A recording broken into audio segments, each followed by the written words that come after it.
Dear friends, welcome to my YouTube channel, The Classic Corner. Now, let's continue the journey of English grammar course and the spoken English course. ನಾನು ಪ್ರತಿ ಕ್ಲಾಸ್ನಲ್ಲೂ ಹೇಳ್ತಿರ್ತೀನಿ, ನಮ್ಮ ಈ English grammar course ಮತ್ತು spoken English course 3 ಹಂತಗಳಲ್ಲಿ ನಡೆಯುತ್ತದೆ. ಒಂದನೇ ಹಂತ vocabulary development, ಎರಡನೇ ಹಂತ ಗ್ರಾಮರ್, ಮೂರನೇ ಹಂತ ಕಂಪೋಸಿಷನ್. ಈ ಮೊದಲನೇ ಹಂತ ವೊಕ್ಯಾಬ್ಯುಲರಿ ಡೆವಲಪ್ಮೆಂಟ್ ಮತ್ತು ಎರಡನೇ ಹಂತ ಗ್ರಾಮರ್ ಸೈಮಲ್ಟೇನಿಯಸ್ ಆಗಿ ನಡೀತಾವೆ. ಗ್ರಾಮರ್ ಪಾರ್ಟ್ ಸ್ಟಾರ್ಟ್ ಆಗೋಕ್ಕಿಂತ ಮೊದಲ ನಾವು 15 ನಿಮಿಷ 20 ನಿಮಿಷ ಈ ವೊಕ್ಯಾಬ್ಯುಲರಿ ಪಾರ್ಟ್ಗೆ ಸಂಬಂಧಪಟ್ಟಂತ ಟಾಪಿಕ್ ಅನ್ನು ತಗೊಂಡು ಅದನ್ನು ಚರ್ಚೆ ಮಾಡ್ತೀವಿ ಮತ್ತು ಪ್ರಾಕ್ಟೀಸ್ ಮಾಡಿಸ್ತೀನಿ ಅದನ್ನು. This is one part. ಆಮೇಲೆ ನಮ್ಮ ಗ್ರಾಮರ್ ಯಾವುದು ಟಾಪಿಕ್ ಅನ್ನ ತಗೊಂಡಿರ್ತೀವಿ ಅದನ್ನ ಸ್ಟಾರ್ಟ್ ಮಾಡ್ತೇನೆ. ಈ ವೊಕ್ಯಾಬ್ಯುಲರಿ ಪಾರ್ಟ್ ಕಂಪ್ಲೀಟ್ ಆಗಿ ಗ್ರಾಮರ್ ಕೋರ್ಸ್ ಮುಗಿಯುವವರೆಗೂ ಇರ್ತದೆ. ಅದು grammar course plus composition part third part ಮುಗಿಯುವವರೆಗೂ ಇರ್ತದೆ. ಅದು ಕಂಪ್ಲೀಟ್ ಆಗಿ ಈ ಕೋರ್ಸ್ ಮುಗಿಯುವವರೆಗೂ ಇರ್ತದೆ. ಇಂಗ್ಲಿಷ್ ಗ್ರಾಮರ್ ಕೋರ್ಸ್ ಮತ್ತು ಸ್ಪೋಕನ್ ಇಂಗ್ಲಿಷ್ ಕೋರ್ಸ್ ಮಿಕ್ಸ್ ಆಗಿ ಹೇಳ್ತಿರ್ತೀನಿ ನಾ ಎರಡು. ಅದು ಸ್ಪೋಕನ್ ಇಂಗ್ಲಿಷ್ ಕೋರ್ಸ್ ಬೇರೆ ಅಲ್ಲ, ಇಂಗ್ಲಿಷ್ ಗ್ರಾಮರ್ ಕೋರ್ಸ್ ಬೇರೆ ಅಲ್ಲ. ಗ್ರಾಮರ್ ಮೂಲಕ ಮಾತಾಡೋದು ಹೇಗೆ ಅಂತೇಳಿ ನಾನು ನಿಮ್ಮ ಹತ್ರ ಡಿಸ್ಕಷನ್ ಮಾಡ್ಕೋತಾ ಹೋಗ್ತೀನಿ. ಈ ಕಂಪೋಸಿಷನ್ ಪಾರ್ಟ್ ಡಿಸ್ಕ್ರಿಪ್ಟಿವ್ ಆಗಿರ್ತದೆ. ಅಲ್ಲಿ ಒಂದು ಪ್ಯಾರಾಗ್ರಾಫ್ ಅನ್ನು ಬರೆಯುವುದು ಹೇಗೆ, ಒಂದು ಎಸ್ಸೆ ಬರೆಯುವುದು ಹೇಗೆ, ಟ್ರಾನ್ಸ್ಲೇಷನ್ ಮಾಡೋದು ಹೇಗೆ, PSI ಗೆ ಬರ್ತದೆ ನೋಡ್ರಿ, ಟ್ರಾನ್ಸ್ಲೇಷನ್ ಮಾಡುವುದು ಹೇಗೆ, ಲೆಟರ್ ರೈಟಿಂಗ್ ಬರೆಯುವುದು ಹೇಗೆ, ಇವೆರಡೂ ಕಲಿತಾದ ನಂತರ ಅಥವಾ ಗ್ರಾಮರ್ ಅನ್ನು ಕಂಪ್ಲೀಟ್ ಮುಗಿಸಿದ ನಂತರ ಆ ಪಾರ್ಟಿಗೆ ಹೋಗ್ತೀನಿ ನಾನು. ಯಾವುದು ಕಂಪೋಸಿಷನ್ ಪಾರ್ಟ್. ಕಂಪೋಸಿಷನ್ ಅಂದ್ರೆ ರಚನೆ. ಒಂದೊಂದು ಸೆಂಟೆನ್ಸ್ ಮಾತಾಡಿದ್ರೆ ಅದು ಇಂಗ್ಲಿಷ್ ಬಂದಂಗ ಆಗುದಿಲ್ಲ.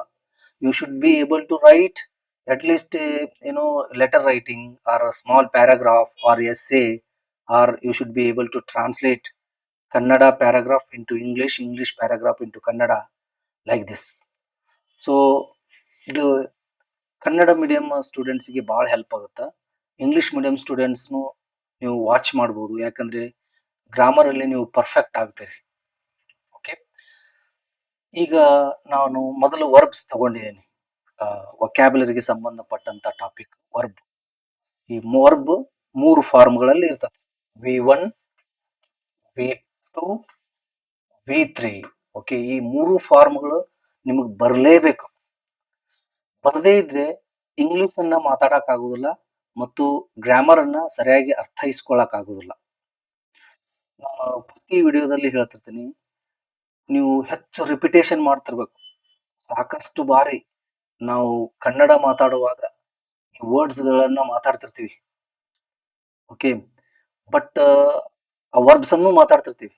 ನೀವು ಅಲ್ಲೇ ನೆನಪಿಸ್ಕೊಳ್ಬೇಕು. ನಾ ಈಗ ಒಂದು ಅಚಾನಕ್ ಆಗಿ ಅಥವಾ ಆಕಸ್ಮಿಕವಾಗಿ ಒಂದು ವರ್ಬ್ ಅನ್ನ ಹೇಳಿದೆ ಕನ್ನಡ ಲ್ಯಾಂಗ್ವೇಜ್ ಜೊತೆಗೆ ಇದ್ರ ಸೆಕೆಂಡ್ ಫಾರ್ಮ್ ಥರ್ಡ್ ಫಾರ್ಮ್ ಏನಾಗ್ಬಹುದು ಅಂತ ವಿಚಾರ ಮಾಡ್ಬೇಕು. ಅಥವಾ ನೀವು ಥರ್ಡ್ ಫಾರ್ಮ್ನು ಹೇಳಿರ್ಬೋದು, ಸಮ್ ಟೈಮ್ಸ್ ಸೆಕೆಂಡ್ ಫಾರ್ಮ್ನು ಹೇಳಿರ್ಬೋದು. ಒಂದು ಫಾರ್ಮ್ ಹೇಳಿದ್ರ ಉಳಿದ 2 ಫಾರ್ಮ್ ಅನ್ನ ನೆನಪಿಸ್ಕೊಳ್ಬೇಕು. ಏನಾಗ್ಬಹುದು ಗೊತ್ತಾಗದೇ ಇದ್ರ ನಿಮ್ ಕೈಯಲ್ಲೇನೆ ಮೊಬೈಲ್ ಇರ್ತದ, ಅಲ್ಲೇ ಟೈಪ್ ಮಾಡಿ ನೋಡ್ರಿ, ಅಲ್ಲೇ ಸಿಗ್ತದೆ. ಅಲ್ಲೇ ಕ್ಲಾರಿಫೈ ಆಗಿಬಿಡ್ತದೆ, ನಿಮ್ಗೆ ಕ್ಲಾರಿಫಿಕೇಶನ್ ಸಿಗುತ್ತ. Okay, like that. ಈಗ ನೋಡ್ರಿ, ಇವನ್ನೆಲ್ಲ ಹೇಳ್ತಿರ್ತಾನ. ರಿಂಗ್, ರ್ಯಾಂಗ್, ರಂಗ್, ಇದನ್ನ ರಿಂಗ್ ಅಂತಿರ್ತೀರಿ. ಒಮ್ಮೆ ಸಾಕಷ್ಟು ಸಲ ರಿಂಗ್ ರಿಂಗ್ ಅಂತ, ರಿಂಗ್ ಆಗ್ತಾ ಇದೆ ನೋಡಿ ನಿನ್ ಮೊಬೈಲ್ ಅಂತೀರಿ. ರಿಂಗ್ ಅಂತ ಇಂಗ್ಲಿಷ್ ನಾಗ ಹೇಳಿರ್ತೀರಿ, ಅದು ಏನು ಅಂತ ಗೊತ್ತಿರುವುದಿಲ್ಲ. ವರ್ಬ್, ನೌನ್, ಪ್ರೊನೌನ್ ಇದು ಗೊತ್ತಿರುವುದಿಲ್ಲ. ಇಷ್ಟೇ ಸಾಕು, ನೀವು ಮಾತಾಡುವಾಗ ಸಾಕಷ್ಟು ವರ್ಡ್ಗಳನ್ನ ಪದಗಳನ್ನ ಕಲಿತೀರಿ ನೀವು. ಅದ್ರ ಜೊತೆಗೆ 3 ಫಾರ್ಮ್ ಗೊತ್ತಾಗುತ್ತೆ ನೀವು. ಅಂದ್ರ ಮಾತಾಡುವಾಗ ಅದು ಹೆಲ್ಪ್ ಆಗುತ್ತೆ ನಿಮಗೆ. C, present tense, past tense, past participle. First one put. Put 3 form same. Put ಅಂದ್ರೆ ಇಡು. ಕ್ವಿಟ್, ಕ್ವಿಟ್, ಬಿಟ್ಟು ಬಿಡು, ತ್ಯಜಿಸು. ಓಕೆ, ಅವ ಜಾಬ್ ಕ್ವಿಟ್ ಮಾಡಿದ್ ನೋಡಂತ ಇನ್ನೂ ಮಾತಾಡ್ತಿರ್ತೀರಿ ನೀವು. ಆದ್ರೆ ಅದ್ರ ಸೆಕೆಂಡ್ ಫಾರ್ಮ್ ಥರ್ಡ್ ಫಾರ್ಮ್ ಗೊತ್ತಿರುದಿಲ್ಲ, ಅಥವಾ ಫಸ್ಟ್ ಫಾರ್ಮ್ ಥರ್ಡ್ ಫಾರ್ಮ್ ಗೊತ್ತಿರುದಿಲ್ಲ. Okay, like this. Quit, quit, quit. Same. Read, read, read. ನೋಡು ಸ್ಪೆಲ್ಲಿಂಗ್ ಸೇಮ್ ಇದೆ, ಇಲ್ಲಿ ಪ್ರೊನೌನ್ಸಿಯೇಷನ್ ಡಿಫ್ರೆಂಟ್ ಆಗತ್ತೆ. ರೆಡ್ ಅಂತೀವಿ ನಾವು, ಇಲ್ಲಿ ರೆಡ್ ಅಂತೀವಿ. ಸ್ಪೆಲ್ಲಿಂಗ್ ಸೇಮ್ ಅಂತ, RED ರೆಡ್ ಅಲ್ಲ, ಕಲರ್ ರೆಡ್ ಅದು ಅಲ್ಲ, same spelling. But when we pronounce it, we pronounce it as red. Red, ಇದು ರೆಡ್, ಇದು ರೆಡ್. ಹೌದು, ಇದು ಕಾಮನ್ ಆಗಿ ಗೊತ್ತಿದೆ. ಸಾಕಷ್ಟು ಸಲ ಕೇಳಿರ್ತೀರಿ, ನೋಡಿರ್ತೀರಿ, ಓದಿರ್ತೀರಿ, ಆದ್ರೂ ಮೂರು ಫಾರ್ಮ್ ಗೊತ್ತಿರೋದಿಲ್ಲ. ನೀವು ಇದನ್ನು ಸೆಕೆಂಡ್ ಫಾರ್ಮ್ ಹೇಳುವಾಗೂ ರೀಡ್ ಅಂದ್ಬಿಡ್ತೀರಿ, ಥರ್ಡ್ ಫಾರ್ಮ್ ಹೇಳುವಾಗೂ ರೀಡ್ ಅಂತಿರ್ತೀರಿ. Okay, like this. ಇದು ಅಲ್ಲಿ ಓದುವಾಗ ಒಂದು ಸೆಂಟೆನ್ಸ್ ಐ ಹ್ಯಾವ್ ರೆಡ್ ಅಂತ ಇರ್ತತಲ್ಲೇ, ನೀವು ಐ ಹ್ಯಾವ್ ರೀಡ್ ಅಂತ ಇರ್ತೀರಿ. ಹೀಗಾಗಿ ನಾವು ಅಲ್ಲಿಂದ ಅಲ್ಲೇನೆ ಅದನ್ನ ಕ್ಲಾರಿಫೈ ಮಾಡ್ಕೊಳ್ಬೇಕು. Ride, rode, ridden. ನೋಡ್ರಿ, ರೈಡ್ ಸವಾರಿ ಮಾಡು, rode ridden. Ring, rang, rung ಬಾರಿಸು. Rise, rose, risen. ರೈಸ್ ಅಂದ್ರ ರೈಸ್ ಆಗುದು, ಉಗಮವಾಗುವುದು. ಓಕೆ, ಹೆಚ್ಚಾಗುದು, ಇನ್ಕ್ರೀಸ್ ಆಗುದು. Rise, rose, risen. Rise, rose, risen. ಇವನ್ನ ಹೇಳ್ತಾ ಇದ್ದೀನಿ ಪ್ರತಿಯೊಂದು ವಿಡಿಯೋದಲ್ಲಿ. ರಿಪಿಟೇಷನ್ ಮಾಡ್ಬೇಕು ನೀವು. ರಿಪಿಟೇಷನ್ ಮಾಡಿದ್ರೆ ನೆನಪಿನಲ್ಲಿ ಉಳಿತದ, ಇಲ್ದೇ ಇದ್ರೆ ನೆನಪಿನಲ್ಲಿ ಉಳಿಯೋದಿಲ್ಲ. ಒಮ್ಮೆ ಓದಿದ್ರ ಅಷ್ಟು ನೀವು, ಮನುಷ್ಯನ ಮೈಂಡ್ ಹೆಂಗಿರ್ತತಂದ್ರ, ನಾ ಸಾಕಷ್ಟು ಸಲ ಹೇಳ್ತಾ ಇರ್ತೀನಿ ಇದನ್ನ. ಮೊದಲು ಓದ್ಯಾಗ ಅದ ಏನ್ ಅಷ್ಟು ಪರ್ಸೆಂಟೇಜ್ ಏನೋ 5% ಅಷ್ಟೇ ನೆನಪು ಮಾಡ್ಕೊಂಡಿರ್ತೀರ ಅದನ್ನ. ಸೆಕೆಂಡ್ ಸಾರಿ ಓದ್ಯಾಗ ಒಂದು 20% ನೆನಪು ಆಗತ್ತ. ಥರ್ಡ್ ಟೈಮ್ ಓದ್ಯಾಗ ಒಂದು 40%, 50% ನೆನಪು ಉಳಿತದ. ಅದು ಅಟ್ಲೀಸ್ಟ್ ಅಷ್ಟಾದ್ರೂ ನೆನಪಿಡ್ಬೇಕಂತ, ಅಷ್ಟಾದ್ರೂ ಕಾನ್ಸಂಟ್ರೇಷನ್ ಕೊಟ್ಟು ಓದ್ಬೇಕಂತ. ಸೊ 3 ಸಲ ಓದಿದ್ರೆ ಸ್ವಲ್ಪ ಎಫೆಕ್ಟಿವ್ ಅನ್ಸುತ್ತ ಅದು. ಇನ್ನೂ 5 ಸಲ ಓದ್ರಿ ಇನ್ನೂ ಚಲೋನ, ಅಂದ್ರೆ ಹೆಚ್ಚು ನೆನಪಿನಲ್ಲಿ ಉಳಿತದ. ಈಗ ನಾನು 3 ಸಲ ರಿಪಿಟೇಷನ್ ಮಾಡ್ತೀನಿ, ನೀವು ರಿಪಿಟೇಷನ್ ಮಾಡ್ರಿ. Put, put, put, put, put, put, put, put, put. Quit, quit, quit, quit, quit, quit, quit, quit, quit. Read, read, read. Read, read, read. Read, read, read. Ride, rode, ridden. Ride, rode, ridden. Ride, rode, ridden. Ring, rang, rung. Ring, rang, rung. Ring, rang, rung. Rise, rose, risen. Rise, rose, risen. Rise, rose, risen. Risen ಅದು. Okay, ಈ ತರ 3 ಸಲ repetition ಮಾಡಿದಾಗ ನಿಮಗೆ ನೆನಪಿನಲ್ಲಿ ಉಳಿತದೆ. ನಾವು ಆಗ ಆಲ್ರೆಡಿ ಬಹಳಷ್ಟು ಈ ವರ್ಬ್ಸ್ ಗಳನ್ನ ನೋಡಿದ್ವಿ. ಈಗ ಆಲ್ರೆಡಿ 120 ಮೇಲೆ ಆಗಿರ್ಬೇಕು. ನಾನು 200ಕ್ಕಿಂತ ಹೆಚ್ಚು ವರ್ಬ್ಸ್ ಗಳನ್ನ ಕೊಟ್ಟು ವರ್ಬ್ಗೆ ರಿಲೇಟೆಡ್ ಆದಂತ ಇನ್ನೊಂದು ಟಾಪಿಕ್ ಅನ್ನ ತಗೊಳ್ತೀನಿ. ಓಕೆ, ಅದು ಫ್ರೇಸಲ್ ವರ್ಬ್ಸ್ ಇರ್ಬೋದು, ಇಡಿಯಮ್ಸ್ ಇರ್ಬೋದು, ಕೊಲೋಕೇಶನ್ಸ್ ಇರ್ಬೋದು, ಆಂಟೋನಿಮ್ಸ್, ಸಿನಾನಿಮ್ಸ್, ಪ್ರಿಫಿಕ್ಸಸ್, ಸಫಿಕ್ಸಸ್. ಓಕೆ, ಈ ತರ ಅವೆಲ್ಲ ನಿಮ್ಮ ಕಾಂಪಿಟೇಟಿವ್ ಎಕ್ಸಾಮ್ ದಲ್ಲಿ ಇರ್ತಾವ. Okay, one word substitution. ಯಾವಾಗ ವೊಕ್ಯಾಬ್ಯುಲರಿ ಜಾಸ್ತಿ ಇರ್ತತೋ ಅವಾಗ ನೀವು ಹೆಚ್ಚು ಕ್ವಶನ್ಸ್ಗೆ ಆನ್ಸರ್ ಅನ್ನ ಕಂಡುಹಿಡಿತೀರಿ. ಯಾಕೆ ನಿಮಗೆ ಆನ್ಸರ್ ಅನ್ನ ಸರಿಯಾಗಿ ಕಂಡುಹಿಡಿಯಕ್ ಬರ್ತಿರುದಿಲ್ಲ ಅಂದ್ರ, because of lack of vocabulary, scarcity of vocabulary. ನಮ್ಮಲ್ಲಿ ಪದ ಸಂಪತ್ತು ಕಡಿಮೆ ಇರುವುದಕ್ಕನೆ ಸಾಕಷ್ಟು ಕ್ವಶನ್ಸ್ ಗಳನ್ನ ನಾವು ಬಿಡಿಸಲಾರ್ದೇನೆ ಬಂದ್ಬಿಡ್ತೀವಿ. ಒಂದು ಪ್ಯಾಸೇಜ್ ಇರ್ತದ, ಆ ಪ್ಯಾಸೇಜ್ ಅರ್ಥ ಆಗ್ಬೇಕಾದ್ರೆ ವೊಕ್ಯಾಬ್ಯುಲರಿ ಗೊತ್ತಾಗಬೇಕಲ್ಲ, ಆ ವರ್ಡ್ ನಲ್ಲಿ ಅದು ಏನ್ ಅಂತಾರಂತ ಗೊತ್ತಾಗಬೇಕಲ್ಲ ನಮ್ಗೆ ಕನ್ನಡದಾಗ. ಅಂದಾಗ ಮಾತ್ರ ನಮಗ ಪ್ಯಾಸೇಜ್ ಅರ್ಥ ಆಗಿರ್ತದ. ನಾಲ್ಕು ಕ್ವಶನ್ಸ್ ಇರ್ತಾವ ಕೆಳಗ, ಆ 4 ಕ್ವಶನ್ಸ್ಗೆ ಆನ್ಸರ್ ಅನ್ನ ಹುಡುಕಕ್ಕ ನಿಮ್ಗೆ ಅನುಕೂಲ ಆಗುತ್ತೆ. ಇಲ್ದೇ ಇದ್ರೆ ಆಗುದಿಲ್ಲ. ಅದಕ್ಕೆ ವೊಕ್ಯಾಬ್ಯುಲರಿ ಬಹಳ ಇಂಪಾರ್ಟೆಂಟ್. ಆ ಸದ್ಯದಲ್ಲೇ ಒಂದು ವಿನೂತನವಾದಂತ ಒಂದು ಕ್ಲಾಸ್ ಅನ್ನ ಮಾಡ್ತೀನಿ ವೊಕ್ಯಾಬ್ಯುಲರಿ ಮೇಲೆ. ಅಂದ್ರೆ ಈ ರೀತಿ ಇದು ಒಂದು ವೊಕ್ಯಾಬ್ಯುಲರಿ ಡೆವಲಪ್ಮೆಂಟ್ ಪಾರ್ಟ್. ಈ ತರ ಇದು ಕಂಟಿನ್ಯೂಸ್ ಆಗ್ತಿರ್ತದ. ಸೆಪರೇಟ್ ಆಗಿ ಅದು ನಿಮ್ಮ ಮೈಂಡ್ ನಲ್ಲಿ ಒಂದು 50-70% ನೆನಪಿನಲ್ಲಿ ಉಳಿದಿರ್ಬೇಕು. ಆ ತರ ಒಂದು ಕ್ಲಾಸ್ ಅನ್ನ ಹೇಳ್ಬೇಕಂತೇಳಿ ನಾನು ರೆಡಿ ಮಾಡ್ತಾ ಇದ್ದೀನಿ. ಅದನ್ನ ದಯವಿಟ್ಟು ಎಲ್ಲರೂ ವಾಚ್ ಮಾಡ್ರಿ. ಓಕೆ, ನೆಕ್ಸ್ಟ್ ಟಾಪಿಕ್ ಹೋಗೋಣ. ಯಾವುದು? Grammar, usage of present perfect tense. ನಾನು ಗ್ರಾಮರ್ದಲ್ಲಿ ಮೊದಲನೇದಾಗಿ ಟೆನ್ಸ್ ಅನ್ನ ತಗೊಂಡಿನಿ. ಟೆನ್ಸ್ ದಿಂದನೇ ಚಲೋ ಮಾಡೀನಿ. ನಾ ಹೇಳಿದೀನಿ, ಟೆನ್ಸ್ ಅನ್ನ ನೀವು ಸರಿಯಾಗಿ ಕಲ್ತ್ರಿ ಅಂದ್ರ, ಸ್ವಚ್ಛವಾಗಿ ಕಲ್ತ್ರಿ ಅಂದ್ರ, ಮುಂದೆ ಏನ್ ಹೇಳ್ತೀನಲ್ಲ 95% ಟಾಪಿಕ್ಸ್ ಅರ್ಥ ಆಗ್ತಾವ. ಇಲ್ದೇ ಇದ್ರೆ 95% ಅರ್ಥ ಆಗುದಿಲ್ಲ.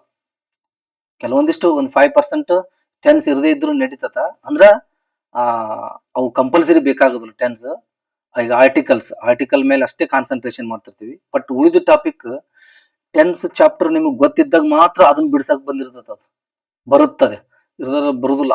ಆಕ್ಟಿವ್ ವೈಸ್ ಪ್ಯಾಸಿವ್ ವಾಯ್ಸ್ ಇರ್ಬೋದು, ಕ್ವಶನ್ ಟ್ಯಾಗ್ ಇರ್ಬೋದು, ಡೈರೆಕ್ಟ್ ಇನ್ ಡೈರೆಕ್ಟ್ ಸ್ಪೀಚ್ ಇರ್ಬೋದು, ಇಫ್ ಕಂಡೀಷನಲ್ ಇರ್ಬೋದು, ಯಾವುದೇ ಟಾಪಿಕ್ ತೋಡ್ರಿ ನೀವು ಇಂಗ್ಲಿಷ್ ನಲ್ಲಿ, ಅವೆಲ್ಲ ಟೆನ್ಸ್ ಗೊತ್ತಿದ್ರೆ ಮಾತ್ರ ನೀವು ಈಸಿಯಾಗಿ ಅಂಡರ್ಸ್ಟ್ಯಾಂಡಿಂಗ್ ಮಾಡ್ಕೊಳ್ತೀರಿ, ಇಲ್ದೇ ಇದ್ರ ಸಾಧ್ಯನೇ ಆಗುದಿಲ್ಲ.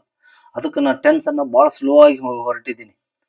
ಇದನ್ನ ಕಾಂಪಿಟೇಟಿವ್ ಎಕ್ಸಾಮ್ ಹೇಗೆ ಬಳಸ್ಕೊಳ್ಬೇಕು ಮತ್ತು ಮಾತಾಡುವಾಗ ಇದನ್ನ ಹೆಂಗ ನಾವು ಬಳಸ್ಕೊಳ್ಬೇಕು ಅನ್ನೋದನ್ನ ಹೇಳ್ಕೋತಾ ಹೋಗ್ತಾ ಇದ್ದೀನಿ ನಾನು. ಸ್ಪೋಕನ್ ಇಂಗ್ಲಿಷ್ನು ಆಯ್ತು, ನಿಮ್ಮ ಕಾಂಪಿಟೇಟಿವ್ ಎಕ್ಸಾಮ್ಗೂ ಆಯ್ತು, ಗ್ರಾಮರ್ನು ಆಯ್ತು, ಲೈಕ್ ದಿಸ್. ಈಗ ಪ್ರೆಸೆಂಟ್ ಟೆನ್ಸ್ ಮುಗಿಸಿವಿ ನಾವು, ಸಿಂಪಲ್ ಪ್ರೆಸೆಂಟ್ ಟೆನ್ಸ್ ಮುಗಿಸಿವಿ, ಪ್ರೆಸೆಂಟ್ ಕಂಟಿನ್ಯೂಸ್ ಟೆನ್ಸ್ ಮುಗಿಸಿವಿ. ಈಗಿದು ಪ್ರೆಸೆಂಟ್ ಪರ್ಫೆಕ್ಟ್ ಟೆನ್ಸ್. ಇದರಲ್ಲಿ ಆಲ್ರೆಡಿ ಒಂದು 2 ವಿಡಿಯೋಗಳು ಆಗಿದಾವ. ದಯವಿಟ್ಟು ನೀವು ಫಸ್ಟ್ಲಿಂದ ನೋಡ್ಕೋತ ಬರ್ಬೇಕು. 8 ವಿಡಿಯೋಸ್ ಅನ್ನ ಮಾಡಿದ್ವಿ ನಾವು, ಓನ್ಲಿ ಇಂಟ್ರೊಡಕ್ಷನ್. ಆ ಇಂಟ್ರೊಡಕ್ಷನ್ ಎಲ್ಲಾ 8 ವಿಡಿಯೋಸ್ ನೋಡಿದಾದ್ಮೇಲೆ ನೀವು ಪ್ರೆಸೆಂಟ್ ಟೆನ್ಸ್ ದಿನ ವಿಡಿಯೋಸ್ ಅನ್ನ ನೋಡ್ತಾ ಹೋಗ್ರಿ. ಯಾಕಂದ್ರ ಆ 8 ವಿಡಿಯೋಸ್ ದಲ್ಲಿ ಹೇಳಿದ್ದೀನಿ ನಾ ಏನ್ ಹೇಳ್ತೀನಿ, ಹೇಗೆ ಹೇಳ್ತೀನಿ. ಈ ಪ್ರೆಸೆಂಟ್ ಟೆನ್ಸ್ ಅಥವಾ ಗ್ರಾಮರ್ ಟಾಪಿಕ್ ಅನ್ನ ನೀವು ವೀಕ್ಷಿಸಕ್ ಸ್ಟಾರ್ಟ್ ಮಾಡಿದ್ರಂದ್ರ ನೀವು 8 ವಿಡಿಯೋ ನೋಡಿರ್ಬೇಕಾಗಿರ್ತದ. ನೀವು ಇಲ್ದೇ ಇದ್ರ ಅಲ್ಲಿ ಏನ್ ಹೇಳ್ತಿರ್ತೀನಿ ಅನ್ನೋದು ಅರ್ಥ ಆಗುತ್ತಿರುದಿಲ್ಲ ನಿಮಗೆ. ಬೇಸಿಕ್ ಆಗಿ 8 ವಿಡಿಯೋಸ್ ಗಳಲ್ಲಿ ಹೇಳಿದೀನಿ ಏನ್ ಹೇಳ್ತೀನಿ ನಾನು, ಹೇಗ್ ಹೇಳ್ತೀನಿ. ಅಂಡ್ ನೀವು ರಿಯಲ್ ವಿಡಿಯೋ ನೋಡೋಕ್ಕಿಂತ ಮೊದಲ ಏನ್ ನಿಮ್ಮಲ್ಲಿ ಯಾವ ಜ್ಞಾನ ಇರಬೇಕು, ನೀವು ಯಾವುದರೊಂದಿಗೆ ರೆಡಿ ಆಗಿರ್ಬೇಕು ಅನ್ನೋದನ್ನ ಆ ವಿಡಿಯೋದಲ್ಲಿ 8 ವಿಡಿಯೋಸ್ ದಲ್ಲಿ ಡಿಸ್ಕಷನ್ ಮಾಡೀನಿ. ದಯವಿಟ್ಟು ಆ ವಿಡಿಯೋಸ್ ನೋಡಿ ನೀವು ಮುಂದಿನ ವಿಡಿಯೋನ ಸ್ಟಾರ್ಟ್ ಮಾಡಿ ನೋಡಾಕ, ಇಂಗ್ಲಿಷ್ ಗ್ರಾಮರ್ ಕೋರ್ಸ್ ಅನ್ನ ಚಾಲೂ ಮಾಡ್ರಿ. ಓಕೆ, ಈಗ present tense, only present tense, ಅದರಲ್ಲಿ simple present tense, present continuous tense, present perfect tense, present perfect continuous tense. ಈಗ ಓನ್ಲಿ ಪ್ರೆಸೆಂಟ್ ಟೆನ್ಸ್ ನಲ್ಲಿ ಹೆಲ್ಪಿಂಗ್ ವರ್ಬ್ಸ್ ಅಥವಾ ಟು ಬಿ ಫಾರ್ಮ್ಸ್ ಯಾವ am, is, are. Simple present tense ನಲ್ಲಿ helping verbs do, does. Present continuous tense ನಲ್ಲಿ helping verb am, is, are. Only present tense ದಲ್ಲಿ am, is, are. Present continuous tense ದಲ್ಲಿನೂ am, is, are. ಅಂದ್ರೆ ಇಲ್ಲಿ am, is, R ಮುಂದ verb ಇರುವುದಿಲ್ಲ, main verb ಇರುವುದಿಲ್ಲ. ಇಲ್ಲಿ ಪ್ರೆಸೆಂಟ್ ಕಂಟಿನ್ಯೂಸ್ ಟೆನ್ಸ್ ದಲ್ಲಿ ಆಮ್, ಈಸ್, ಆರ್ ಮುಂದ ವರ್ಬ್ ಇರ್ತದ. ಇಲ್ಲಿ ಹೆಲ್ಪಿಂಗ್ ವರ್ಬ್ ಅಂತ ಹೇಳೋದು ಸೂಕ್ತ ಅಲ್ಲ, ನನ್ನ ಅನಿಸಿಕೆ, ನನ್ನ ಅಭಿಪ್ರಾಯದ ಪ್ರಕಾರ. ಟು ಬಿ ಫಾರ್ಮ್ ಅಂತ ಹೇಳ್ಬೇಕು ನಾವು. ಇವಕ್ಕೆಲ್ಲ ಹೆಲ್ಪಿಂಗ್ ವರ್ಬ್ಸ್ ಅಂತಾರ. ಟು ಬಿ ಯಾಕಂತೀವಿ ಅಂದ್ರ ಅಲ್ಲಿ ವ್ಯಕ್ತಿ ಅಥವಾ ಯಾವ್ದಾದ್ರು ಸಬ್ಜೆಕ್ಟ್ ಏನಿದೆ, ಹೇಗಿದೆ, ಎಲ್ಲಿದೆ ಅಂತ ಮಾತ್ರ ಹೇಳ್ತಿರ್ತೀವಿ. ಓಕೆ, ನಾವು ವಿದ್ಯಾರ್ಥಿಗಳು, ವಿ ಆರ್ ಸ್ಟೂಡೆಂಟ್. ನಾವು ಸಬ್ಜೆಕ್ಟ್, ಏನಿದೀವಿ, ವಿದ್ಯಾರ್ಥಿಗಳಿದೀವಿ. ಹೇಗಿದೀವಿ, ವಿ ಆರ್ ಗುಡ್, ಒಳ್ಳೆಯವರಿದೀವಿ. ಎಲ್ಲಿದೀವಿ, ವಿ ಆರ್ ಇನ್ ಬ್ಯಾಂಗ್ಳೂರ್, ನಾವು ಬೆಂಗಳೂರಲ್ಲಿ ಇದೀವಿ. ಇಷ್ಟು ಮಾತ್ರ ಹೇಳ್ತೀವಿ. ಅಲ್ಲಿ ಮೇನ್ ಕ್ರಿಯಾಪದ ಇರುವುದಿಲ್ಲ, ಅದಕ್ಕಾಗಿ ಇರುವಿಕೆಯನ್ನ ಮಾತ್ರ ಸೂಚಿಸ್ತಾವ. ಅದಕ್ಕ ಟು ಬಿ ಫಾರ್ಮ್ಸ್ ಅಂತ ಹೇಳ್ಬೇಕು. ಇರುವುದು, ಟು ಬಿ ಅಂದ್ರ ಇರುವುದು. Okay, like this. ಸಿ, ಈಗ usage of present perfect tense. Present perfect tense the ಸೂತ್ರ ಸಬ್ಜೆಕ್ಟ್, ಹೆಲ್ಪಿಂಗ್ ವರ್ಬ್, ವಿ3, ಆಬ್ಜೆಕ್ಟ್. ಅದರ helping verbs have, has, have, has, have, has. At least helping verbs ಆದ್ರೂ ನೆನಪಿಟ್ಕೋತ ಹೋಗ್ರಿ. ಸಬ್ಜೆಕ್ಟ್ ಇರ್ತದ ಮೊದಲ. Subject ಅಂದ್ರ ಆ ವಾಕ್ಯದಲ್ಲಿ ಯಾರು ಕ್ರಿಯೆ ಮಾಡ್ತಿರ್ತಾರ ನೋಡು, ಅದು ಸಬ್ಜೆಕ್ಟ್. ಅಥವಾ ಇನ್ನೊಂದು ಸಬ್ಜೆಕ್ಟ್, ಯಾರ ಬಗ್ಗೆ ಮಾತಾಡ್ತೀವಿ ನಾವು ಅಥವಾ ಯಾವ್ದ್ರ ಬಗ್ಗೆ ಮಾತಾಡ್ತೀವಿ, ಅದು ಸಬ್ಜೆಕ್ಟ್. ಸಬ್ಜೆಕ್ಟ್, ಹೆಲ್ಪಿಂಗ್ ವರ್ಬ್ ಇಲ್ಲಿ ಹ್ಯಾವ್ ಅಥವಾ ಹ್ಯಾಸ್, ವಿ3, ಆಬ್ಜೆಕ್ಟ್. ಹ್ಯಾವ್ ಯಾವಾಗ ಯೂಸ್ ಮಾಡ್ತೀವಿ, ಐ, ವಿ, ಯು, ದೇ ಇದ್ದಾಗ ಹ್ಯಾವ್ ಯೂಸ್ ಮಾಡ್ತೀವಿ. ಹಿ, ಶಿ, ಇಟ್ ಇದ್ದಾಗ ಹ್ಯಾಸ್ ಯೂಸ್ ಮಾಡ್ತೀವಿ. ಅದ್ರ ಬದಲಾಗಿ ಬೇರೆ ನಾವುನನ್ನ ಬಳಸ್ತಿರ್ಬೋದು. ಸಿಂಬಾಲಿಕ್ ಆಗಿ ನಾವು ಕಲಿಸುವಾಗ ಇವು I, we, you, they, he, she, it, they ಇವ್ನ ಕಾಮನ್ ಆಗಿ ಯೂಸ್ ಮಾಡ್ತೀವಿ. ಈ ಪ್ರೆಸೆಂಟ್ ಪರ್ಫೆಕ್ಟ್ ಟೆನ್ಸ್ ಅಂದ್ರೆ ಏನಂತ ಹೇಳಿನಿ, it shows an action which has been completed at present time. ಒಂದು ಕ್ರಿಯೆ ಮುಗಿದು ಹೋಗಿರ್ತದೆ, it shows completed action. Okay, ಇದು ಮೇನ್ ಆಗಿ ಇದ್ರದ್ದು ಡೆಫಿನೇಷನ್. ಮತ್ತ ಯಾವ ಯಾವ ಸಂದರ್ಭದಲ್ಲಿ ಅದನ್ನ ಬಳಸ್ತೀವಿ, ಅದು ಒಂದೇ ಸಂದರ್ಭದಲ್ಲಿ ಅಲ್ಲ. ಫಸ್ಟ್ ಸಂದರ್ಭ ಯಾವುದು, ಒಂದನೆಯ ಸಂದರ್ಭ ಯಾವುದು, ಒಂದನೆಯ ಕಂಟೆಕ್ಸ್ಟ್ ಯಾವುದು, ಒಂದನೆಯ ಯೂಸೇಜ್ ಯಾವ್ದಂದ್ರ, ಯೂಸೇಜ್ ಅಂದ್ರ ಯೂಸಸ್ ಅಂತ, ಇದರ ಉಪಯೋಗಗಳು ಅಂತ. ಎಲ್ಲೆಲ್ಲಿ ಬಳಸ್ತೀವಿ ನಾವು ಇದನ್ನ, ಯಾವ ಯಾವ ಸಂದರ್ಭದಲ್ಲಿ ಬಳಸ್ತೀವಿ. ಒಂದು, ನಾನು ಹಿಂದಿನ ವಿಡಿಯೋದಲ್ಲಿ ಹೇಳಿನಿ, ಒಂದನ್ನ ಹಿಂದೆ ಸ್ವಲ್ಪ ಒಂದು ಉಪಯೋಗ ಏನಂತಂದ್ರ, ಸ್ವಲ್ಪ ಸಮಯದ ಹಿಂದೆ ಅಥವಾ ರೀಸೆಂಟ್ ಆಗಿ ಒಂದು ಕ್ರಿಯೆ ಮುಗಿದ ಅವಾಗ ಹೇಳುವಾಗ ಇದನ್ನ ಬಳಸ್ತೀವಿ. ಇದರ ಪ್ರತ್ಯಯಗಳು ಏನ್ ಬರ್ತಾವ ನೋಡ್ರಿ, ವರ್ಬ್ ಅನ್ನ ಬಿಡಿಸಿ ಬರೆದಾಗ ಇದ್ದೇನೆ, ಇದ್ದೇವೆ, ಇದ್ದೀವಿ, ಇದ್ದೀರಿ, ಇದ್ದಾನೆ, ಇದ್ದಾಳೆ, ಇದೇ, ಓಕೆ, ಇವೆ, ಇದ್ದಾರೆ. ಈ ಪ್ರತ್ಯಯಗಳು ಇದಕ್ಕ ಯೂಸ್ ಆಗ್ತಾವ. Okay, like this. ಈಗ ನೋಡ್ರಿ, ನಾನು ನನ್ನ ಮನೆಗೆಲಸವನ್ನು ಮಾಡಿದ್ದೇನೆ, ಮಾಡಿ ಪ್ಲಸ್ ಇದ್ದೇನೆ. ಅವನು ಅವನು ಈಗ ಓದಿದ್ದಾನೆ, ಓದಿ ಪ್ಲಸ್ ಇದ್ದಾನೆ. ಓದಿ ಅನ್ನೋದು ಕ್ರಿಯೆ ಮುಗಿಸಿದ್ದು, ಇದ್ದಾನೆ ಅನ್ನೋದು ಪ್ರೆಸೆಂಟ್, ಅದಕ್ಕೆ ಕ್ರಿಯೆ ಮುಗಿಸಿದ್ದು ಅದು ಪ್ರೆಸೆಂಟ್ ದಲ್ಲಿ. ಯಾವುದು? Present perfect tense. ಹೇಳಿನಿ, ಪರ್ಫೆಕ್ಟ್ ಅನ್ನೋ ವರ್ಡ್ ಪರ್ಫೆಕ್ಟ್ ಆಗಿ ಮಾಡ್ತಾನೆ ನೋಡವ ಕೆಲಸ ಅಂತ ಅರ್ಥ ಇರಲ್ಲ, ಆ ಅರ್ಥದಲ್ಲಿ ಅಲ್ಲ. ಪರ್ಫೆಕ್ಟ್ ಅಂದ್ರೆ ಕಂಪ್ಲೀಟೆಡ್ ಅಂತ ಅಂದಂಗ ಅದು. ಓಕೆ, ಪ್ರೆಸೆಂಟ್ ದಲ್ಲಿ ಒಂದು ಕ್ರಿಯೆ ಕಂಪ್ಲೀಟೆಡ್ ಆಗಿರ್ತದ. ಪ್ರೆಸೆಂಟ್ ಯಾಕ? ಇದ್ದೇನೆ, ಇದ್ದೇವೆ, ಇದ್ದೀರಿ ಅಂತ ಬರ್ತಾವ ನೋಡಿ, ಅವು ಪ್ರೆಸೆಂಟ್ ಅನ್ನ ತೋರಿಸ್ತಾವ. ಟೆನ್ಸ್ ಯಾಕ? ಕ್ರಿಯೆ ಮುಗಿದಿದ್ದಲ್ಲ ಅದು. ಓದಿದ್ದೇನೆ, ಹೋಗಿದ್ದಾನೆ, ಬಂದಿದ್ದಾನೆ, ಹಾಡಿದ್ದಾಳೆ, ಕುಡಿದಿದ್ದಾಳೆ, ಓಕೆ, ಓಡಿದೆ, ಹೋಗಿದೆ, ಲೈಕ್ ದಿಸ್. ಹೋಗಿ ಪ್ಲಸ್ ಇದೆ, ಓಡಿ ಪ್ಲಸ್ ಇದೆ, like this. Subject, helping verb, V3 object, ಇದ್ರದ್ದು ಫಾರ್ಮುಲಾ. ನೆಗೆಟಿವ್ ಮಾಡ್ಬೇಕಾದ್ರೆ ಸಬ್ಜೆಕ್ಟ್ ಹೆಲ್ಪಿಂಗ್ ವರ್ಬ್ ಮುಂದನ ನಾಟ್ ಯೂಸ್ ಮಾಡ್ಬೇಕು ಅಷ್ಟೇ, ಮತ್ತೊಂದು ಏನಿಲ್ಲ.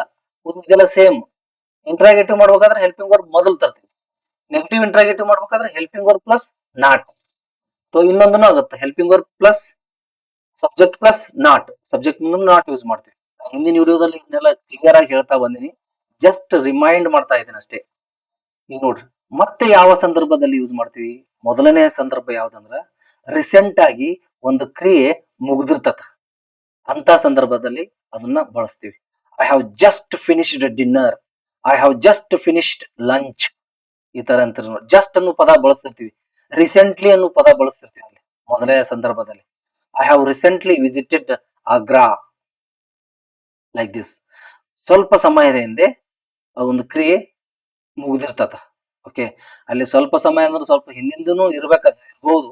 ಆದ್ರ ಯಾವುದು ಟೆನ್ಸ್ ಅಂದ್ರೆ, ಯಾವ ಟೆನ್ಸ್ ಅನ್ನ ಬಳಸ್ತೀವಿ ಅಂದ್ರ, ಈಗ ತಾನೇ ಒಂದು ಕ್ರಿಯೆ ಮುಗ್ದಿದ್ದನ್ನ ಹೇಳಾಕ ನಾವು ಪ್ರೆಸೆಂಟ್ ಪರ್ಫೆಕ್ಟ್ ಟೆನ್ಸ್ ಅನ್ನ ಯೂಸ್ ಮಾಡ್ತೀವಿ.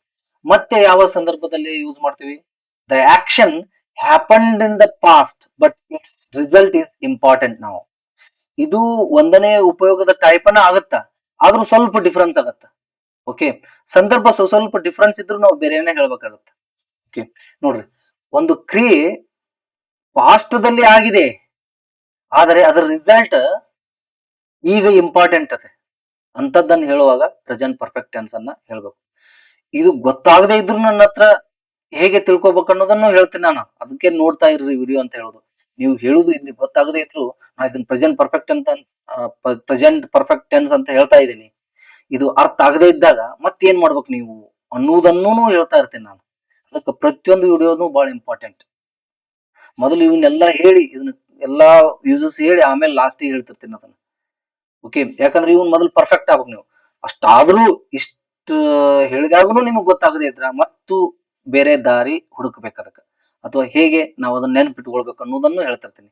ಮಾತಾಡ್ಬೇಕಾದ್ರೆ ಹೇಗೆ, ಬರೆಯುವುದು ಹೇಗೆ, ಆ ಟೆನ್ಸ್ ಗ್ರಾಮ್ಯಾಟಿಕಲ್ ಐಟಮ್ ಏನು ಅನ್ನೋದನ್ನು ಹೇಳ್ತಿರ್ತೀನಿ. Okay, the action happened in the past but its result is important. ನಾವು ಒಂದು ಕ್ರಿಯೆ ಪಾಸ್ಟ್ ದಲ್ಲಿ ಆಗಿದೆ, ಬಟ್ ಅದರ ಪರಿಣಾಮ ಈಗ ಇಂಪಾರ್ಟೆಂಟ್.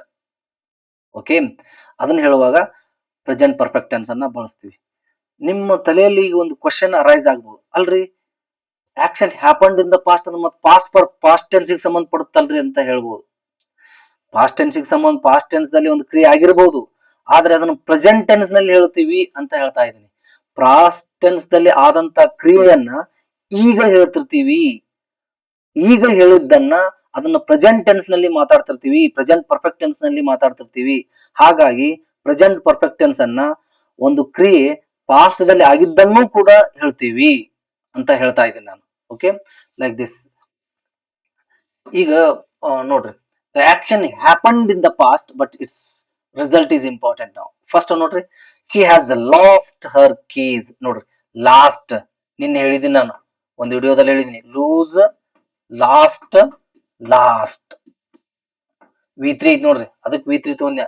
ಇದು ಲೂಸ್, LOSE, LOOSE ಅಲ್ಲ. ಲೂಸ್ ಅಂದ್ರೆ ಅದು ಸಡಿಲವಾದ. ಓಕೆ, ಇದು LOSE, ಲೂಸ್ ಕಳೆದುಕೊಳ್ಳು, ಲಾಸ್ಟ್. ಈಗ ನೋಡ್ರಿ, she has last Har keys. ಅವಳು ತನ್ನ ಕೀಸ್ ಗಳನ್ನ ಏನು ಕೈಗಳನ್ನ ಏನಂತ್ರಿ ಕೀಸ್ ಗಳನ್ನ ಕಳೆದುಕೊಂಡಿದ್ದಾಳೆ. ಕಳೆದುಕೊಂಡು ಮುಗಿದಿದೆ ಕ್ರಿ. ಇದ್ದಾಳೆ ಪ್ರೆಸೆಂಟ್. ಕಳೆದುಕೊಂಡಿದ್ದಾಳೆ. ನೋಡ್ರಿ, ಕಳೆದುಕೊಂಡಳು ಅಲ್ಲ, ಕಳೆದುಕೊಂಡಿದ್ದಳು ಅಲ್ಲ, ಕಳೆದುಕೊಂಡಿದ್ದಾಳೆ. ಡಿಫ್ರೆನ್ಸ್ ನೋಡ್ರಿ. ಕಳೆದುಕೊಂಡಳು ಅಲ್ಲ, ಕಳೆದುಕೊಂಡಿದ್ದಳು ಅಲ್ಲ, ಕಳೆದುಕೊಂಡಿದ್ದಾಳೆ. ಓದಿದ್ದೇನೆ ಪ್ರೆಸೆಂಟ್ ಪರ್ಫೆಕ್ಟ್ ಟೆನ್ಸ್. ಓದಿದೆನು ಅಲ್ಲ, ಓದಿದ್ದೆನು ಅಲ್ಲ. ಓಕೆ, ಓದಿದ್ದೇನೆ ಪ್ರೆಸೆಂಟ್ ಪರ್ಫೆಕ್ಟ್ ಟೆನ್ಸ್. ಅವು ಎರಡು ಟೆನ್ಸ್ ಬೇರೆ ಅಂದಾಗೈತಿ. ಈಗ ಓದಿದೆನು ಟೆನ್ಸ್ ಬೇರೆ, ಓದಿದ್ದೆನು ಟೆನ್ಸ್ ಬೇರೆ. ಇದನ್ನ ಹೇಳ್ತಾ ಇರೋದು ಓದಿದ್ದೇನೆ. ಓದಿ ಪ್ಲಸ್ ಇದ್ದೇನೆ. ಬಿಡಿಸಿ ಬರೆದಾಗ ನಾವು ಮೊದಲು ಹೇಳಿದ್ನಲ್ಲ, ಆ ಪ್ರತ್ಯಯಗಳು ಬರ್ಬೇಕು. ಇದ್ದೇನೆ, ಇದ್ದೇವೆ, ಇದ್ದೀರಿ, ಇದ್ದಾರೆ, ಇದೆ, ಇದ್ದಾನೆ, ಇದ್ದಾಳೆ, like this. She has last Har keys. ಅವಳು ತನ್ನ ಕೀಗಳನ್ನ ಕಳೆದುಕೊಂಡಿದ್ದಾಳೆ. ಇದು ಫಸ್ಟ್ ಯೂಸೇಜ್ ಟೈಪ್ ನ ಆಗ್ಬಹುದು, ಆದ್ರೆ ಸ್ವಲ್ಪ ಡಿಫ್ರೆನ್ಸ್ ಆಗುತ್ತೆ ನೋಡ್ರಿ. ನಾವು she cannot open the door ಅನ್ನೋದು ಅರ್ಥ ಇರ್ತದ. Okay, she has last Har key. ಅದ್ರ ಇಂಪಾರ್ಟೆನ್ಸ್ ಈಗ ಗೊತ್ತಾಗ್ತಾ ಇದೆ. ಕೀ ಇಂಪಾರ್ಟೆಂಟ್ ಏನು, ಈಗ ಕದ ತೆಗಿಯಕ್ ಬರುದಿಲ್ಲ, ಡೋರ್ ಓಪನ್ ಮಾಡಕ್ ಆಗುದಿಲ್ಲ, ಬಾಗಿಲನ್ನು ಓಪನ್ ಮಾಡಕ್ ಆಗುದಿಲ್ಲ. ಈಗ ಅದ್ರದ್ದು ಇಂಪಾರ್ಟೆನ್ಸ್ ರಿಸಲ್ಟ್ ಈಸ್ ಇಂಪಾರ್ಟೆಂಟ್. ಆ ಕೀ ಕಳೆದುಕೊಂಡಿದ್ದ ರಿಸಲ್ಟ್ ಏನೀಗ, she cannot open the door. Okay, like this. ಆ ಅರ್ಥದಲ್ಲಿ ಇರ್ತದೆ. ಗೊತ್ತಾಗದೇ ಇದ್ರೆ ಅದರಲ್ಲೇ ಏನು ಹಿಂದಿನ ಒಂದು ಉಪಯೋಗದ ಹಾಗೆ ಇದೆ ಅಂತ ತಿಳ್ಕೊಂಡಾದ್ರೂ ನೀವು ಸ್ಟಡಿ ಮಾಡಬಹುದು. Okay, she has broken her leg. ಅವಳು ತನ್ನ ಕಾಲನ್ನ ಮುರಿದುಕೊಂಡಿದ್ದಾಳೆ. ಅವಳು ತನ್ನ ಕಾಲನ್ನು ಮುರಿದುಕೊಂಡು ಇದ್ದಾಳೆ. It means she is injured now.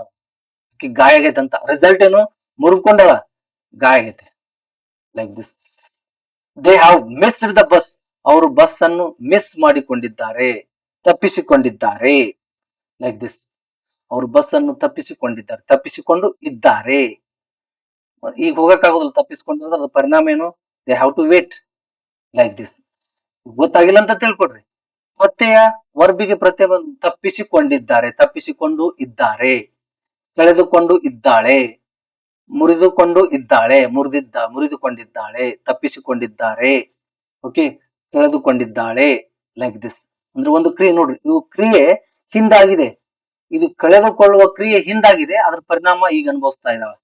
ಈಗ ನೋಡ್ರಿ, ಅವ ಏನ್ ಮಾಡಿನ, sorry, he has broken her, sorry, his leg.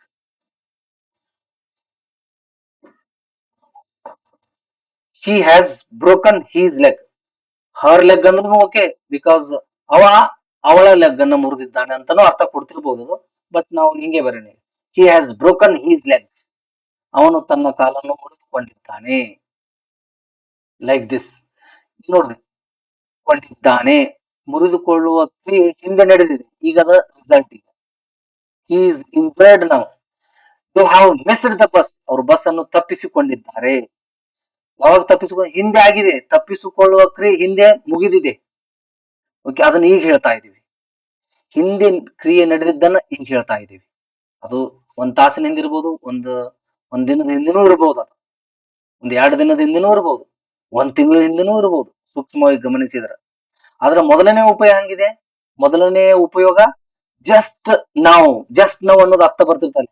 ಈಗ ತಾನೇ ನಾನು ಇತಿಹಾಸವನ್ನು ಓದಿದ್ದೇನೆ. I have just read the history subject. Okay, I have just read English grammar. Just met the principal. ಈಗ ತಾನೇ ಆ ಪ್ರಿನ್ಸಿಪಲ್ ಭೇಟಿ ಆಗ್ಯಾನ ಅಂತ ನೋಡ್ರಿ.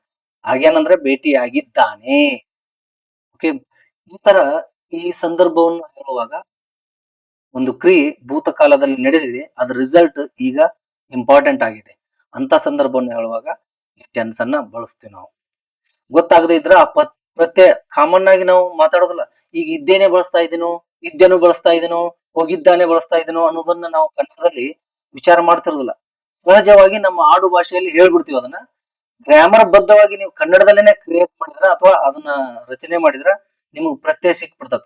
ಫಾರ್ ಎಕ್ಸಾಂಪಲ್ ನೋಡ್ರಿ, she has last Har keys. ಆಕಿ ತನ್ನ ಕೀ ಕಳ್ಕೊಂಡಾಳ. ಹಿಂಗ್ ಮಾತಾಡ್ತಿರ್ತೀವಿ ನಾವು ಅದನ್ನ, ಆಕಿ ತನ್ನ ಕೀ ಕಳ್ಕೊಂಡಾಳ. ಇದು ಹೆಂಗ್ ಮಾತಾಡೋದು ಇಂಗ್ಲಿಷ್ ನಲ್ಲಿ?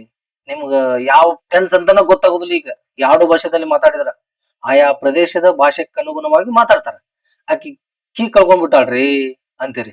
ಅಂದ್ರ ಅರ್ಥ ಇದನ್ನ ಇಂಗ್ಲಿಷ್ ನಲ್ಲಿ ಮಾತಾಡ್ಬೇಕಾದ್ರೆ ಏನ್ ಮಾಡ್ಬೇಕು, ಮೊದಲ ಗ್ರಾಮ್ಯಾಟಿಕಲ್ ಆಗಿ ಕನ್ನಡದಲ್ಲಿ ಕನ್ವರ್ಟ್ ಮಾಡ್ಬೇಕು ನೀವು. ಗ್ರಾಮರ್ ಬದ್ಧವಾಗಿ ಕನ್ನಡದಲ್ಲೇನೆ ಮಾಡ್ಬೇಕು ಮೊದಲ. ಆಕಿ ಕೀ ಕಳ್ಕೊಂಡಾಳ ಅಂದ್ರ ಅರ್ಥ ಅವಳು ಕೀಗಳನ್ನು ಕಳೆದುಕೊಂಡಿದ್ದಾಳೆ. ಯಾವ ಟೆನ್ಸ್ ಅಂತ ಗೊತ್ತಾಗಬೇಕು ನಿಮಗೆ. ವರ್ಬ್ ನೋಡಿದ ತಕ್ಷಣ ಓ ಸಿಂಪಲ್ ಪ್ರೆಸೆಂಟ್ ಟೆನ್ಸ್. ಯಾವ tense simple present, sorry present perfect tense. ಯಾವ ಸೆಂಟೆನ್ಸ್ ಅಫರ್ಮೇಟಿವ್ ಸೆಂಟೆನ್ಸ್. ಅದು ನೆಗೆಟಿವ್ನೂ ಇರ್ಬೋದು. ಕಳೆದುಕೊಂಡಿಲ್ಲ, ಮುರಿದುಕೊಂಡಿಲ್ಲ, ತಪ್ಪಿಸಿಕೊಂಡಿಲ್ಲ. ಇಂಟ್ರಾಗೇಟಿವ್ ಇರಬಹುದು. ಕಳೆದುಕೊಂಡಿದ್ದಾಳೆ, ಮುರಿದುಕೊಂಡಿದ್ದಾನೆ, ತಪ್ಪಿಸಿಕೊಂಡಿದ್ದಾರೆ. ನೆಗೆಟಿವ್ ಇಂಟ್ರಾಗೇಟಿವ್ ಕಳೆದುಕೊಂಡಿಲ್ಲವೇ, ಮುರಿದುಕೊಂಡಿಲ್ಲವೇ, ತಪ್ಪಿಸಿಕೊಂಡಿಲ್ಲವೇ. Like this. ನಾಲ್ಕರಲ್ಲಿ ಯಾವ್ದಾದ್ರು ಒಂದು ಮಾತಾಡ್ತದ್ರಿ. ಕ್ವಶನ್ ಅನ್ನು ಕೇಳ್ತಿರ್ಬೋದು ನೀವು. ಓಕೆ, ತಪ್ಪಿಸಿಕೊಂಡಿಲ್ಲವೇ, ಕೊಂಡಿಲ್ಲ, ತಪ್ಪಿಸಿಕೊಂಡಿಲ್ಲ ನೆಗೆಟಿವ್, ತಪ್ಪಿಸಿಕೊಂಡಿಲ್ಲವೇ ಇಂಟ್ರಾಗೇಟಿವ್, ಅದಕ್ಕೆ ನೆಗೆಟಿವ್ ಇಂಟ್ರಾಗೇಟಿವ್.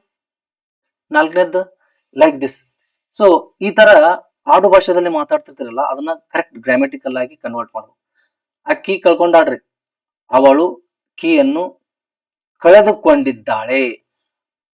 ಯಾವ್ದು ಕಳೆದುಕೊಂಡಿದ್ದಾಳೆ ಅಂತ ತಕ್ಷಣ ನೀವು ಆ ವರ್ಬಿನ ಮೇಲೆ ಕಾನ್ಸಂಟ್ರೇಷನ್ ಮಾಡ್ಬೇಕು. ಕಳೆದುಕೊಂಡಿದ್ದಾಳೆ, ಕಳೆದುಕೊಂಡು ಪ್ಲಸ್ ಇದ್ದಾಳೆ, ಕ್ರಿಯೆ ಮುಗಿದಿದೆ, ಮುಗಿದಂತ ಕ್ರಿಯೆ ಇದ್ದಾಳೆ ಅಂತ ಬರ್ತಾ ಇದೆ. ಇದು ಯಾವ ಟೆನ್ಸ್? Present perfect tense. ಯಾವ ಸೆಂಟೆನ್ಸ್? ಅಫರ್ಮೇಟಿವ್. ಈ ಸೂತ್ರಕ್ಕೆ ಹೋಗ್ಬಿಡ್ಬೇಕು. ಆ ಸೂತ್ರ ಆ ಸಬ್ಜೆಕ್ಟ್ ಅಲ್ಲಿ, ಆ ಸೆಂಟೆನ್ಸ್ ಅಲ್ಲಿ ಸಬ್ಜೆಕ್ಟ್ ಯಾವುದು? ಕಳೆದುಕೊಂಡವ್ರು ಯಾರು? ಅವಳು. ಶಿ ಬರ್ರಿ. ಮತ್ ಶಿ ಮುಂದೆ ಏನು ಹೆಲ್ಪಿಂಗ್ ವರ್ಬ್ ಬರ್ತದೆ. ಹೆಲ್ಪಿಂಗ್ ವರ್ಬ್ ಯಾವುದು? She has. ಕನ್ನಡದಲ್ಲಿ ವರ್ಬ್ ಯಾವುದೇ? ಕಳೆದುಕೊಂಡಿದ್ದಾಳೆ. ಕಳೆದುಕೊಳ್ಳುವ ಅನ್ನಕ್ಕೆ ಏನಂತಾರ? ಲೂಸ್ ಅಂತಾರ. ಅದ್ರದ್ದು ಇದು ವಿ3 ಫಾರ್ಮ್ ಲಾಸ್ಟ್. ಶಿ ಬರ್ದ್ರಿ ಆಲ್ರೆಡಿ, ಹ್ಯಾಸ್ ಬರ್ದ್ರಿ, ಶಿ ಹ್ಯಾಸ್ ಲಾಸ್ಟ್ ಏನನ್ನ? Her keys. Like this. ಸ್ವಲ್ಪ ಲೇಟ್ ಆಗುತ್ತೆ. ಇವೆಲ್ಲ ನೆನ್ಪು ಮಾಡ್ಕೊಳ್ಬೇಕಲ್ಲ. ಆಡು ಭಾಷೆಯ ಗ್ರಾಮರ್ ಆಡು ಭಾಷೆಯನ್ನ ನಾವು ಗ್ರಾಮರ್ ಬದ್ಧವಾಗಿ ಮಾಡ್ಕೊಳ್ಬೇಕು. ಆಮೇಲೆ ಯಾವ ಟೆನ್ಸ್ ಅಂತ ಗೊತ್ತಾಗುತ್ತಾ, ಆ ಟೆನ್ಸಿನ ಸೂತ್ರಕ್ಕೆ ಅನುಗುಣವಾಗಿ ವಾಕ್ಯವನ್ನು ಕಟ್ಕೊಳ್ಬೇಕು. ಅಥವಾ ಆ ವಾಕ್ಯದ ಅನುಗುಣವಾಗಿ ಸೂತ್ರವನ್ನ ಕಟ್ಕೊಳ್ಬೇಕು. 4 ವಾಕ್ಯಗಳಲ್ಲಿ ಒಂದನ್ನ ಹೇಳಿರ್ತೀರಿ. ಹಾಗೇನೆ ಅವ್ರು ಬಸ್ ತಪ್ಪಿಸ್ಕೊಂಡ್ ಬಿಟ್ಟಾರ್ರಿ, ಅವ್ರು ಹಿಂಗ್ ಮಾತಾಡ್ತಿರ್ತಾರೆ. ಅವ್ರು ಬಸ್ ತಪ್ಪಿಸ್ಕೊಂಡ್ ಬಿಟ್ಟಾರ್ರಿ. ಇದನ್ನ ಇಂಗ್ಲಿಷ್ ನಲ್ಲಿ ಮಾತಾಡ್ಬೇಕು. ಹೆಂಗ್ ಮಾತಾಡ್ಬೇಕು? ಅವರು ಬಸ್ ಅನ್ನು ತಪ್ಪಿಸಿಕೊಂಡಿದ್ದಾರೆ, ಅವರು ಬಸ್ ಅನ್ನು ಮಿಸ್ ಮಾಡಿಕೊಂಡಿದ್ದಾರೆ. ಯಾವ ಟೆನ್ಸ್? Present perfect tense. ಯಾವ ಸೆಂಟೆನ್ಸ್? Affirmative sentence. ಅವರು ಬಸ್ ಅನ್ನು ತಪ್ಪಿಸಿಕೊಂಡಿಲ್ಲ. ಯಾವ ಟೆನ್ಸ್? Present perfect tense. ಯಾವ ಸೆಂಟೆನ್ಸ್? ನೆಗೆಟಿವ್. ಅವರು ಬಸ್ ಅನ್ನು ತಪ್ಪಿಸಿಕೊಂಡಿದ್ದಾರೆ. ಯಾವ ಸೆಂಟೆನ್ಸ್? ಯಾವ ಟೆನ್ಸ್? Present perfect tense. ಯಾವ sentence? Interrogative sentence. Helping verb ಮೊದಲು ಬರ್ತದೆ. ಅವರು ಬಸ್ ಅನ್ನು ತಪ್ಪಿಸಿಕೊಂಡಿಲ್ಲವೇ? ಯಾವ ಟೆನ್ಸ್? Present perfect tense. ಯಾವ ಸೆಂಟೆನ್ಸ್? Negative interrogative sentence. 4ರಲ್ಲಿ ಯಾವ್ದಾದ್ರು ಒಂದು ಮಾತಾಡ್ತಿರ್ತೀರಿ. ಆಯಾ ಸೆಂಟೆನ್ಸ್ಗೆ ಸೂತ್ರಕ್ಕೆ ಅನುಗುಣವಾಗಿ ವಾಕ್ಯವನ್ನ ಕಟ್ಕೊಳ್ಬೇಕು. ನಾ ಮೊದಲಿಂದ್ರೂ ಹೇಳ್ತಾ ಇದ್ದೀನಿ, ಇದು ಸ್ವಲ್ಪ ಲೇಟ್ ಆಗುತ್ತ. ನಾವು ಸುತ್ತಿ ಬಳಸಿ ಹೇಳ್ದಂಗಾಗತ್ತೆ ಇದು. ಆದರೆ ಬೇರೆ ದಾರಿ ಇಲ್ಲ. ಗ್ರಾಮರ್ ಬದ್ಧವಾಗಿ ನಿಮ್ಮ ಕಾಂಪಿಟೇಟಿವ್ ಎಕ್ಸಾಮ್ಗೂ ಹೆಲ್ಪ್ ಆಗ್ಬೇಕು. ನೀವು ಸ್ವಲ್ಪ ಲೇಟ್ ಆದ್ರೂ ಮಾತಾಡಕ್ಕೂ ಬರ್ಬೇಕು. ನೀವು ಬರ್ಬೇಕು. ಸ್ವಚ್ಛವಾದ ಇಂಗ್ಲಿಷ್ ಅನ್ನ ಮಾತಾಡ್ಬೇಕು. ಕ್ಲೀನ್ ಇಂಗ್ಲಿಷ್, ಪ್ಯೂರ್ ಇಂಗ್ಲಿಷ್ ಅಂತೀವಿ ನಾವು. ಪ್ಯೂರ್ ಇಂಗ್ಲಿಷ್, ಇಂಪೆಕಬಲ್ ಇಂಗ್ಲಿಷ್ ಅಂತ ಕರಿತೀವಿ ಅದಕ್ಕೆ. ಅಂತ ಇಂಗ್ಲಿಷ್ ಅನ್ನು ಮಾತಾಡಕ್ ಬರ್ಬೇಕು ನಿಮಗೆ. ಸ್ವಲ್ಪ ಲೇಟ್ ಆಗತ್ತ, ಅದನ್ನು ಒಪ್ಕೊಳ್ತೀನಿ ನಾನು. ಲೇಟ್ ಆಗೇ ಆಗತ್ತ. ನಾನು ಹೇಳ್ತಾ ಇರೋದು ಲೇಟ್ ಆಗುತ್ತಾ ಅಂತೇಳಿ ನೀವು ಬಿಟ್ರೆ ಯಾವಾಗೂ ಕಲಿಯೋದಿಲ್ಲಲ್ಲ. ಅದಕ್ಕೇನ್ ಹೇಳೋದು? ಪ್ರಾಬ್ಲಮ್ ಅಲ್ಲಿ ಸ್ಟಾರ್ಟ್ ಆಗುತ್ತ. ಲೇಟ್ ಅಂದ್ರೆ 10 ವರ್ಷ ಗಂಟ್ಲೆ ಹೇಳ್ತಾ ಇಲ್ಲ ನಾನು. ನೀವು ಸ್ವಲ್ಪ ಇಂಟ್ರೆಸ್ಟ್ ಇದ್ರ ಮೇಲೆ ಸ್ವಲ್ಪ ಮೊದಲು ಕಷ್ಟ ಆಗತ್ತೆ. 1 ತಿಂಗಳು ಕಷ್ಟ ಆಗ್ಬೋದು ನಿಮ್ಗೆ. ಆಮೇಲೆ ನೆಕ್ಸ್ಟ್ 2 ಮಂತ್ 3 ಮಂತ್ಸ್ ನಿಮ್ಮಲ್ಲಿ ಅಮೂಲಾಗ್ರವಾಗಿ ಬದಲಾವಣೆ ಆಗಿರ್ತದೆ ಇಂಗ್ಲಿಷ್ ಕಲಿಯೋದ್ರಲ್ಲಿ. ಅದಕ್ಕಾಗಿ ಈ ಪದ್ಧತಿನೇ ಸೂಕ್ತ ಅನ್ನೋದು ನನ್ನ ಬಲವಾದ ನಂಬಿಕೆ, ಅಭಿಪ್ರಾಯ. ಅದಕ್ಕ ಇದೇ ಸೂತ್ರಕ್ಕೆ ಹೋಗ್ಬೇಕು ನೀವು. ಅದೇ ನೀವು ಹೇಳಿದ್ನಲ್ಲ, ನೀವು ಮಾತಾಡಕ್ ಏನು ಪ್ರಾಬ್ಲಮ್ ಇಲ್ಲ. ನೀವು ಈ ಕ್ಲಾಸ್ ಕೇಳದೆ ಇದ್ರು 4 ಜನದ ಜೊತೆಗೆ, ನಿಮ್ ಫ್ರೆಂಡ್ಸ್ ಜೊತೆಗೆ ಅವಾಗ ಇಂಗ್ಲಿಷ್ ಅನ್ನು ಮಾತಾಡ್ತಾ ಇದ್ರ ಬಂದ್ಬಿಡ್ತೈತೆ ಅದು. No problem. ನೀವು ಚೆನ್ನಾಗಿ ಮಾತಾಡ್ಬೋದು. ಆದ್ರ ಕನ್ನಡದ ಎಲ್ಲಾ ವಾಕ್ಯಗಳನ್ನ ಇಂಗ್ಲಿಷ್ ನಲ್ಲಿ ಮಾತಾಡಕ್ ಆಗುದಿಲ್ಲ. ಮತ್ತು ಗ್ರಾಮರ್ ಕಲಿಯೋದಿಲ್ಲ. ನಿಮ್ ಕಾಂಪಿಟೇಟಿವ್ ಎಕ್ಸಾಮ್ ದಲ್ಲಿ ಹೇಗ್ ಮಾಡ್ತೀರಿ? ಹಾಗಾದ್ರೆ ಬರೀ ಮಾತಾಡೋದಷ್ಟೇ ಆದ್ರೆ ಅವಶ್ಯಕತೆ ಇಲ್ಲ ಗ್ರಾಮರ್. ಕಮ್ಯುನಿಕೇಶನ್ ಬಂದೇ ಬರ್ತದ. ಇಲ್ಲಿ ನಾವು ನಮ್ಮ ಕಾಂಪಿಟೇಟಿವ್ ಎಕ್ಸಾಮ್ ಅನ್ನು ನೋಡ್ಕೊಳ್ಬೇಕಲ್ಲ. ಕಾಂಪಿಟೇಟಿವ್ ಎಕ್ಸಾಮ್ ದಲ್ಲಿ ನಿಮ್ನ ಮಾತಾಡ್ರಿ ಅಂತ ಹೇಳುದಿಲ್ಲಲ್ಲ. ಕುಂದಿರ್ಸಿರ್ತಾರ, ಬರಿಬೇಕಾಗಿರ್ತದ, ನೀವು ಟಿಕ್ ಮಾಡ್ಬೇಕಾಗಿರ್ತದ. ಕರೆಕ್ಟ್ ಆನ್ಸರ್ ಅನ್ನ ಫೈಂಡ್ ಔಟ್ ಮಾಡ್ಬೇಕಾಗಿರ್ತದೆ. ಅವಾಗ ನಿಮಗೆ ಮಾತಾಡೋದು ಹೆಲ್ಪ್ ಆಗೋದಿಲ್ಲ, ಗ್ರಾಮರ್ ಹೆಲ್ಪ್ ಆಗುತ್ತೆ. ಸೊ ಆದ್ದರಿಂದ ಇದೇ ಒಂದು ಮೆಥಡ್ ಮೂಲಕ ನೀವು ಹೋಗ್ಬೇಕು. ಇದರ ಇನ್ನೂ ಯೂಸೇಜಸ್ ಅದಾವ, ಮತ್ತೆ ಬೇರೆ ಬೇರೆ ಸಂದರ್ಭಗಳಲ್ಲಿನೂ ಇವ್ನ ಬಳಸ್ತೀವಿ. ಬಹಳ ಇಂಟ್ರೆಸ್ಟಿಂಗ್ ಯೂಸೇಜಸ್ ಅದಾವ ಎಲ್ಲಾ ಟೆನ್ಸ್ಗಳಿಗೂ. ಓಕೆ, ಇದರ ಇನ್ನೊಂದು ಯೂಸೇಜ್ ದೊಂದಿಗೆ ನಾನು ಮುಂದಿನ ಕ್ಲಾಸ್ನಲ್ಲಿ ನಿಮ್ಮನ್ನು ಭೇಟಿ ಆಗ್ತೀನಿ. Thank you very much.